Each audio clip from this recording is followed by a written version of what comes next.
Like all NCAA sports, volleyball rule changes are made on a 2-year cycle, and 2023 was not a rule change year. Well, the NCAA Women's Volleyball Rules Committee has created this video to hopefully communicate the rule interpretations, clarifications, and points of emphasis for the upcoming 2023 season. Now, we're going to include some of the same visual training and language that's used to train officials who attend one of the 32 preseason NCAA PAVO clinics. The committee hopes that if coaches, players, and officials all hear one consistent message, the implementation of these changes are going to be as uneventful as possible. These are the members of the NCAA Women's Volleyball Rules Committee who all met in January.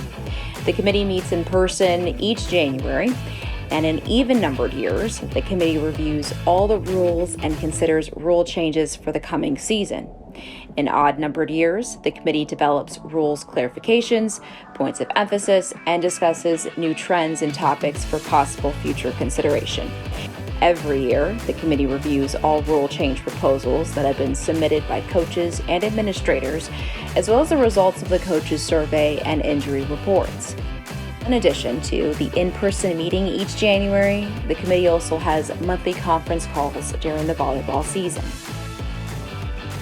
Once the Volleyball Rules Committee votes to approve the rule changes, they are sent to PROP.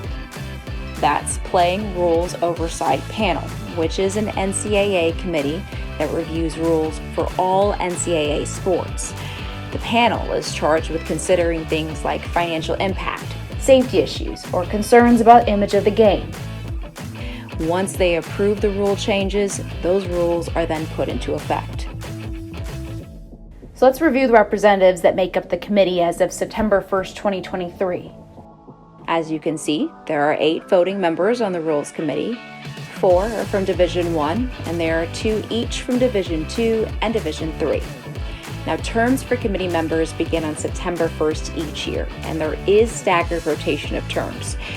So that means there are new members joining the committee each September. The contact information for the committee members can be found on the NCAA website. Please feel free to contact any of the committee members with your thoughts or concerns about the rules. You may also contact the new Secretary Rules Editor, Julie Vogt, who's going to be working with the committee to develop the actual rules language and interpretation for the women's collegiate volleyball rules. Julie has been serving as a non-voting member of the committee for several years as the officials' representative. Let's first revisit some 2022 changes and points of emphasis that are going to be reviewed at the 2023 officials clinics. When the ball is out of play, only the head coach from each team may address the referees for the purpose of quickly clarifying a non-judgmental ruling or requesting a challenge. Any coach may confirm the number of timeouts or substitutions, lineup check, or lodging a protest. Now, the rules have always stated that coaches should not address the referees regarding judgment calls.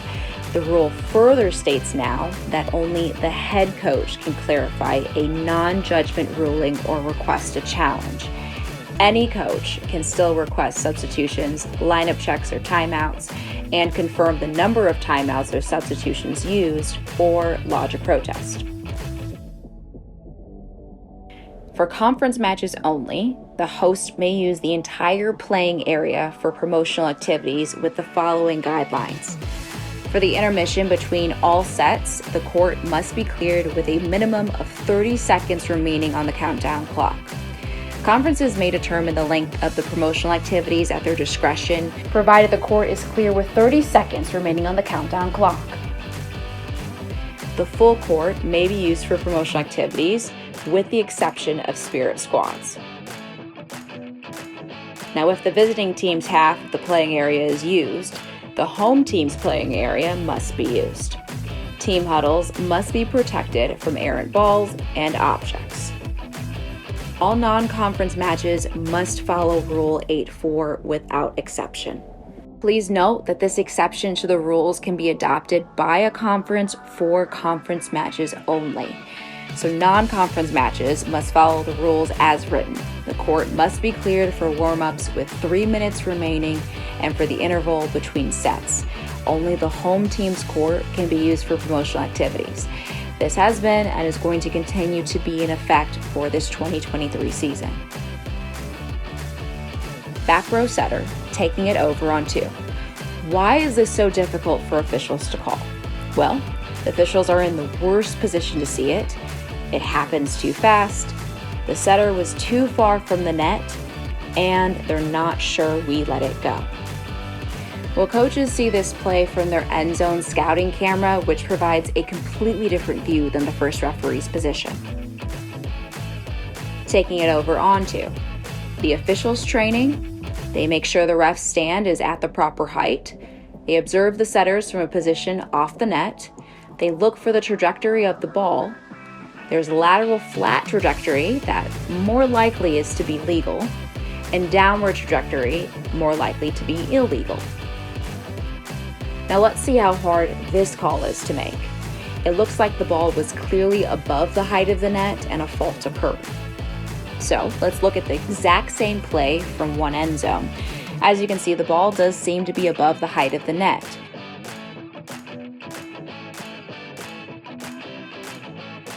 And yet, from the other end zone, she appears to be making a legal play. This is how hard this call is to catch. The referees are continuing to train on getting this call correct, and with practice, this should be better this season. Referees are allowing play to continue when a center line fault has been committed. Center line non-calls should be the exception, not the other way around.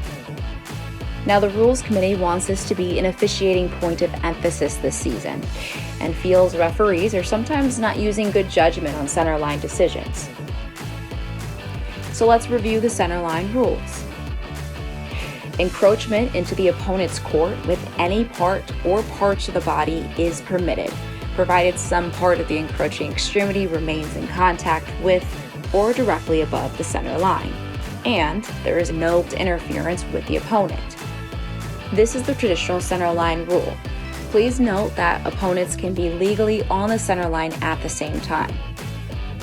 The second part of the rule requires judgment by the referee. In addition, completely crossing the center line with foot, feet, or hands, or encroachment with other body parts must not present a safety hazard to opponents. Determining when there is a safety hazard to opponents must be the priority for referees. And the current training is that if the referee is in doubt about the safety hazard element, a fault should be called. In this video, the setter in red's foot completely crosses the center line and is close to the opposing block. This was a correct call. Now let's look at a good no call.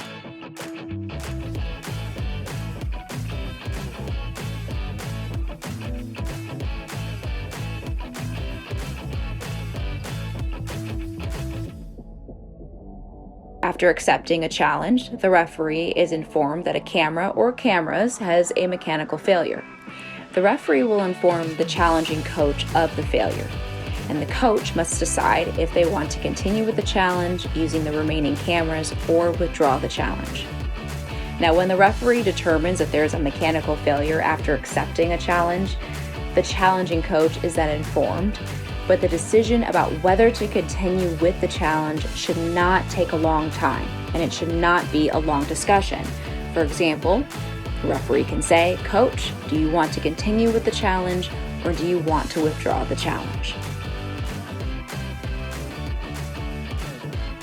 If incorrect information provided by the officials regarding substitutions, timeouts, challenges used, or lineup checks immediately leads to a related fault, it is a correctable error.